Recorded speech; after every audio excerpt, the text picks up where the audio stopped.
Hi friends, welcome to Shami's kitchen. എല്ലാവർക്കും സുഖമാണല്ലോ. ഇന്നത്തെ നമ്മുടെ സ്പെഷ്യൽ എന്താണെന്ന് വെച്ചാൽ നമുക്ക് ഉച്ചയ്ക്ക് ചോറിൻ്റെ കൂടെ സൂപ്പറായിട്ട് സൈഡായിട്ട് എടുക്കാൻ പറ്റുന്ന നല്ലൊരു ബീൻസ് മെഴുക്ക് പുരട്ടിയുടെ റെസിപ്പിയാണ് കേട്ടോ. വളരെ ടേസ്റ്റി ആയിട്ട് തയ്യാറാക്കി എടുക്കാൻ പറ്റുന്നതാണ്.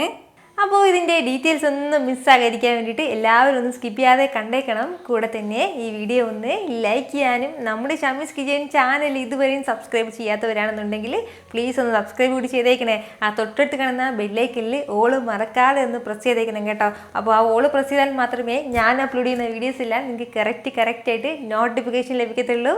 എന്നാൽ ശരി, നമുക്ക് വേഗം തന്നെ റെസിപ്പിയിലേക്ക് പോയാലോ. നമ്മുടെ ഈ ബീൻസ് മെഴുക്ക് പുരട്ടി തയ്യാറാക്കി എടുക്കാനായിട്ട് ഞാനിപ്പോൾ ഇതുപോലെ 200 ഗ്രാം അളവിലെ ബീൻസ് എടുത്തിട്ട് അത് നല്ലതുപോലെ കഴുകിയിട്ട് ഈ ഒരു രീതിക്ക് ഒന്ന് ചരിച്ച് കട്ട് ചെയ്തെടുത്തിരിക്കണം കേട്ടോ. അപ്പോൾ ചരിഞ്ഞ രീതിയിലാണ് കട്ട് ചെയ്തെടുത്തിട്ടുള്ളത്. കട്ട് ചെയ്തെടുക്കുന്ന സമയത്ത് ഒരുപാട് തീരെ പൊടിയായിട്ട് കട്ട് ചെയ്യാൻ വേണ്ടി നിൽക്കണ്ട, ഇച്ചിരി വലിയ സൈസിലൊന്നും കട്ട് ചെയ്തെടുക്കാവുന്നതാണ് കേട്ടോ. അപ്പോൾ ഇതുപോലെ ബീൻസ് എല്ലാം ഒന്ന് അരിഞ്ഞെടുത്ത് കഴിഞ്ഞാൽ വളരെ പെട്ടെന്ന് തന്നെ നമ്മുടെ ബീൻസ് മെഴുക്ക് പുരട്ടി തയ്യാറാക്കി തുടങ്ങാവുന്നതാണ്. ഇനി നമുക്ക് വേണ്ട എന്താണെന്ന് വെച്ചാൽ ഞാനിപ്പോൾ ഇതുപോലെ ഒരു കടായി ഒന്ന് അടുപ്പത്തേക്ക് വെച്ചിട്ടുണ്ട്. അതൊന്ന് ചൂടായി വരുന്ന സമയം അതിലേക്ക് നമുക്ക് ഒരു 2 ടേബിൾ സ്പൂൺ അളവിൽ എണ്ണ ചേർത്ത് കൊടുക്കാം. എപ്പോഴും മെഴുക്ക് പുരട്ടിക്ക് ഒരല്പം എണ്ണ നമുക്ക് കൂടുതലായിട്ട് തന്നെ ആവശ്യമായിട്ടുണ്ട്. എണ്ണ ഒന്ന് ചൂടായി വരുന്ന സമയം പിന്നെ നമുക്ക് വേണ്ടത് കടുകാണ്. 1 ടീസ്പൂൺ അളവിൽ കടുക് എടുത്തിട്ടുണ്ട്. ആ കടുക് ചേർക്കാം. കടുകെല്ലാം ഇതുപോലെ ഒന്ന് പൊട്ടിത്തുടങ്ങുന്ന സമയമാകുമ്പോഴത്തേക്കും പിന്നെ നമുക്ക് വേണ്ടത് വെളുത്തുള്ളി അല്ലിയാണ്. അത്യാവശ്യം വലിയ വെളുത്തുള്ളി അല്ലിയിൽ ഇപ്പം ഞാനിപ്പോൾ ഒരെണ്ണം എടുത്തിട്ടുണ്ട്. തീരെ ചെറുതാണെന്നുണ്ടെങ്കിൽ ഒരു 3 വെളുത്തുള്ളി അല്ലി ആവശ്യമായിട്ടുണ്ട്.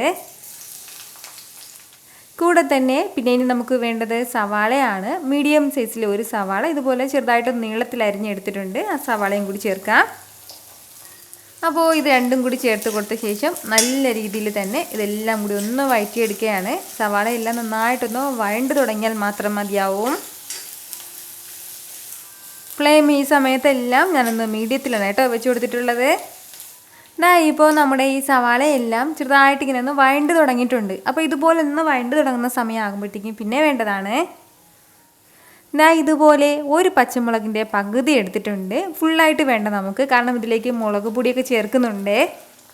കൂടെ തന്നെ 1/2 ടീസ്പൂൺ അളവിൽ ചില്ലി ഫ്ലാക്സും കൂടി. അപ്പോൾ ഇത് വന്നിട്ട് നമ്മുടെ വറ്റൽമുളക് മിക്സിയിലിട്ടൊന്ന് ചെറുതായിട്ടൊന്ന് ക്രഷ് ചെയ്ത് ചേർത്ത് കൊടുത്താൽ മതിയാവും. അപ്പോൾ അങ്ങനെ പറ്റില്ല എന്നുണ്ടെങ്കിൽ വറ്റൽമുളക് ചെറിയ പീസായിട്ടൊന്ന് അരിഞ്ഞ് ചേർത്ത് കൊടുത്താലും മതിയാവും കേട്ടോ. കൂടെ തന്നെ ഇതുപോലെ 1 ടീസ്പൂൺ അളവിൽ മുളക് പൊടിയും കൂടി. ഇത് ഇച്ചിരി എരിവ് കുറഞ്ഞ മുളക് പൊടിയാണ് കേട്ടോ. അപ്പോൾ അതിൻ്റെ പേരിലാണ് 1 ടീസ്പൂൺ അളവിൽ ചേർത്തിട്ടുള്ളത്. നല്ല എരിവുള്ള മുളക് പൊടിയാണെന്നുണ്ടെങ്കിൽ 1/2 ടീസ്പൂൺ അളവിൽ ചേർത്താൽ മതിയാവും. അതുപോലെ തന്നെ നമ്മുടെ എരിവിനനുസരിച്ചിട്ടുള്ള മുളക് പൊടിയും പച്ചമുളകൊക്കെ ചേർക്കാവുന്നതാണ്. കൂടെ തന്നെ കുറച്ച് കറിവേപ്പിലയും കൂടി. മുളക് പൊടി ചേർത്ത് കൊടുത്തു കഴിഞ്ഞാൽ പിന്നെ ഫ്ലെയിം നമ്മൾ നല്ലതുപോലെ ഒന്ന് കുറച്ച് വേണം വെക്കാനായിട്ട്. പിന്നീട് ഹൈ ഫ്ലെയിമിൽ വെക്കേണ്ട ആവശ്യമില്ല. അപ്പോൾ ഈ ഒരു രീതിക്ക് നന്നായിട്ട് ഇതെല്ലാം കൂടി ഒന്ന് യോജിപ്പിച്ചെടുത്ത് കഴിഞ്ഞാൽ ഇനി നമുക്കിതിലേക്ക് വേണ്ടത് നമ്മൾ നേരത്തെ അരിഞ്ഞ് മാറ്റി വെച്ചിരുന്നില്ലേ നമ്മുടെ ആ ബീൻസ് ഇതിലേക്കൊന്ന് ചേർക്കാം. ബീൻസും ചേർത്ത് കൊടുത്ത ശേഷം നല്ല രീതിക്ക് തന്നെ ഇതെല്ലാം കൂടി ഒന്ന് മിക്സ് ചെയ്ത് യോജിപ്പിച്ച് കൊടുക്കുകയാണ്.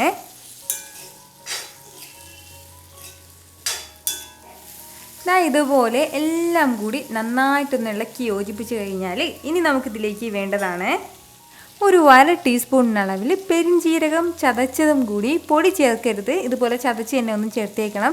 നമ്മളിപ്പോൾ സാധാരണ മെഴുക്ക് പുരട്ടി തയ്യാറാക്കുന്നതിൽ നിന്നും ഇതുപോലെ ഒരു 1/2 ടീസ്പൂൺ അളവിൽ നിങ്ങൾ പെരിഞ്ജീരകം കൂടി ഒന്ന് ചതച്ച് ചേർത്ത് നോക്കൂ. ഒരു പ്രത്യേക ടേസ്റ്റിലായിരിക്കും കേട്ടോ നമ്മുടെ മെഴുക്ക് പുരട്ടി കിട്ടുന്നത്. കൂടെ തന്നെ നമ്മുടെ ഈ മെഴുക്ക് പുരട്ടിക്കും ഇത്രയും ആവശ്യമായിട്ടുള്ള ഉപ്പും കൂടി ചേർക്കുകയാണ്. ഇനി വേണ്ടത് ഒരു 2-3 ടേബിൾ സ്പൂൺ അളവിൽ മാത്രം കുറച്ച് വെള്ളം കൂടി ചേർത്ത് കൊടുത്ത ശേഷം നല്ല രീതിക്ക് തന്നെ ഇതെല്ലാം കൂടി ഒന്ന് യോജിപ്പിച്ച് കൊടുക്കാം. ഫ്ലെയിം ഈ സമയത്തെല്ലാം ഞാൻ മീഡിയത്തിനും അതുപോലെ തന്നെ ലോക്കും ഇടയിൽ വേണം വെച്ചിരിക്കാനായിട്ട്. അപ്പോൾ നമ്മളിപ്പോൾ ഇതിലേക്ക് വെള്ളം ചേർത്തിട്ടുള്ളത് ഇതിപ്പോൾ കാസ്റ്റ് ചെയ്യണ അതിൻ്റെ പേരിലാണ് ഒരല്പം മാത്രം വെള്ളം ചേർത്തിട്ടുള്ളത്, അടുക്കി പിടിക്കാതിരിക്കാനായിട്ട്. അതല്ല നമ്മളിപ്പോൾ നോൺ സ്റ്റിക്കിൻ്റെ തവയിലാണ് ചെയ്യുന്നതെങ്കിൽ ഇതുപോലെ വെള്ളം ചേർക്കേണ്ട ആവശ്യമില്ല. അപ്പോൾ ഇപ്പോൾ നമ്മളൊരു 3 ടേബിൾ സ്പൂൺ അളവിൽ മാത്രമേ ഇതിലേക്ക് വെള്ളം ചേർത്തിട്ടുള്ളൂ. ഇനി വേണ്ട എന്താണെന്ന് വെച്ചാൽ ഇതൊന്ന് അടച്ച് വെച്ചിട്ട് കുറഞ്ഞ ഫ്ലെയിമിൽ നന്നായിട്ട് തന്നെ ഒന്ന് വേവിച്ചെടുക്കാം. ഇടയ്ക്കിടയ്ക്ക് ഇതൊന്ന് ഇളക്കി കൊടുക്കാൻ വേണ്ടിയിട്ട് ആരും മറക്കരുത്. അപ്പോൾ നമ്മുടെ ഈ ബീൻസ് എല്ലാം ഒന്ന് വെന്ത് കിട്ടുന്ന സമയം കൊണ്ട് നമ്മുടെ ഈ സവാളയുടെ കളറൊക്കെ ഒന്ന് ഡാർക്ക് ബ്രൗൺ കളറിലേക്ക് മാറും കേട്ടോ.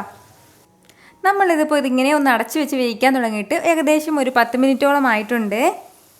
അത്രയും സമയം കൊണ്ട് തന്നെ നല്ലതുപോലെ സോഫ്റ്റായിട്ട് തന്നെ നമ്മുടെ ഈ ബീൻസ് എല്ലാം ഒന്ന് വെന്ത് കിട്ടിയിട്ടുണ്ട്. അപ്പോൾ നിങ്ങൾക്ക് ഇത് കാണുമ്പോൾ തന്നെ അറിയാമായിരിക്കുമല്ലോ നമ്മുടെ ആ സവാളയുടെ കളറൊക്കെ ഒന്ന് മാറിയിട്ട് നല്ലൊരു ഡാർക്ക് ബ്രൗൺ കളറിലേക്ക് മാറിയിട്ടുണ്ട്. അതുപോലെ തന്നെ നമ്മുടെ ബീൻസ് എല്ലാം നല്ലതുപോലെ സോഫ്റ്റ് ആയിട്ട് തന്നെ വെന്തിട്ടുണ്ട്.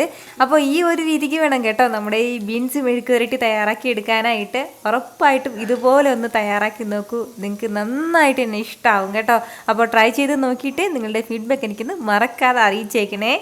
ഇന്നത്തെ നമ്മുടെ ഈ റെസിപ്പി നിങ്ങൾക്ക് എല്ലാവർക്കും ഇഷ്ടമായല്ലോ. ഇഷ്ടമായാൽ ഇതൊന്ന് ലൈക്ക് ചെയ്യാനും കൂടെ തന്നെ നിങ്ങളുടെ ഫ്രണ്ട്സിനും ഫാമിലിക്കും എല്ലാവർക്കും ഇതൊന്ന് ഷെയർ കൂടി ചെയ്ത് കൊടുത്തേക്കണം.